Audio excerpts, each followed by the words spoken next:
ایک اندھا بھکاری جو اپنی آنکھیں چھپائے رکھتا تھا، اس کا سوال کرنے کا انداز بڑا عجیب تھا۔ وہ لوگوں سے کہتا، جو مجھے کچھ دے گا اس کو ایک عجیب بات سناؤں گا، اور جو کچھ زائد دے گا اس کو ایک عجیب چیز بھی دکھاؤں گا۔ ابو اسحاق ابراہیم رحمۃ اللہ علیہ فرماتے ہیں، کسی نے اس کو کچھ دیا تو میں اس کے پاس کھڑا ہو گیا۔ اس نے اپنی آنکھیں دکھائیں۔ میں یہ دیکھ کر حیران اور ششدر رہ گیا کہ اس کی آنکھوں کی جگہ 2 سوراخ تھے جس سے آر پار نظر آ رہا تھا۔ اب اس نے اپنی داستان سنانی شروع کی۔ میں اپنے شہر کا نامی گرامی کفن چور تھا اور لوگ مجھ سے بے حد خوفزدہ رہتے تھے۔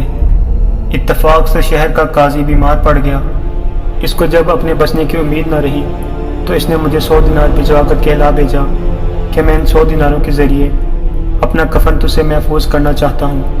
میں نے حامی بھر لی۔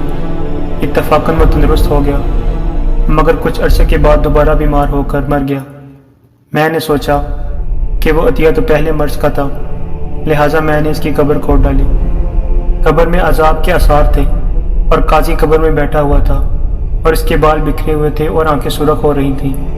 اچانک میں اپنے گھٹنوں میں درد محسوس کیا اور اچانک کسی نے میری آنکھوں میں انگلیاں گھونپ کر مجھے اندھا کر دیا اور کہا، اے خدا کے دشمن، اللہ کے بیٹوں پر مطلع کیوں ہوتا ہے؟